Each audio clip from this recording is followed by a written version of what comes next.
Today, I'm so happy to introduce you to Scott, a member who inspires me. He's been faced with many challenges over the last few years, and he uses his values and his mindset, along with his sense of humor, to keep moving forward and to help him manage stress. Hello, Scott. I'm so glad that you're here with me. And we met on SilverSneakers Live. And it's been a pleasure to talk with you. I'm very inspired by your story. We've chatted a bit about it. But can you tell me a little bit about your story, especially as it started in 2018 and going forward? Well, yes. I guess there was nothing terribly remarkable about my life until Christmas Eve 2018, when my wife and I were visiting her niece up in Kansas, about 300 miles from home. And in the middle of Christmas Eve dinner, I had a stroke. And as we were leaving her house to go to the hospital, I actually fell off her front porch and needed to be taken to the hospital in an ambulance. To make a long story short, I'd had what's called a pure motor stroke. I lost complete use of my right side. I spent nearly a month in two different hospitals getting well enough to travel back to Texas. Well, since that time, it's been a struggle to recover. I've made a lot of progress, but it's been slow. It's been over 4 years now, and I'm continuing to work at it every single day. Well, what are 3 or 4 factors that have been really key in your recovery journey? Well, there have been several factors. One, and I had been told about this in the hospital when I was first admitted, was that my attitude would be the single most important factor in my recovery. And so I've tried to keep a positive attitude throughout, which has not always been easy. But in addition to that, it's been important, in addition to staying positive, to be very grateful for all the help that I have received and continue to receive, to try and recover as best I can out of respect and love for my wife, who has made so many sacrifices to help me and continues to do so and never complains.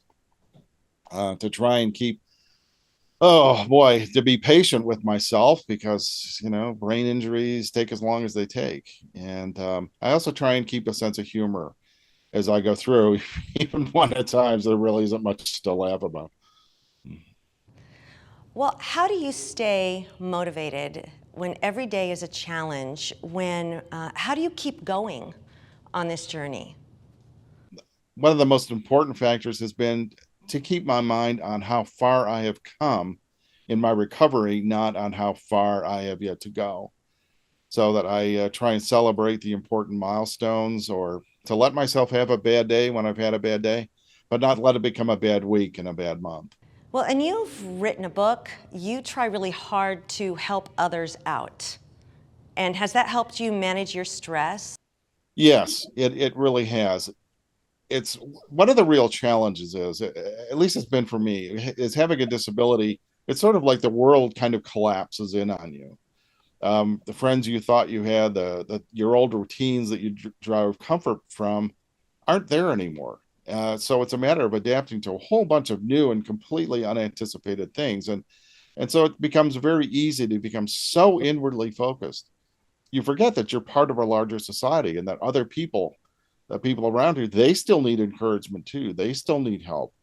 Um, and so I'm glad that I can participate in the lives of others in some important ways, because part of my philosophy has always been, if everybody on earth just did one thing to make things a tiny bit better, the cumulative effect of that would be massive.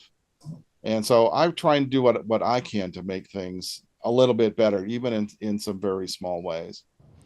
Yeah, and how does that purpose of adding value to others' life, how does that add value to your life? Well, it gives me a kind of a reason to being.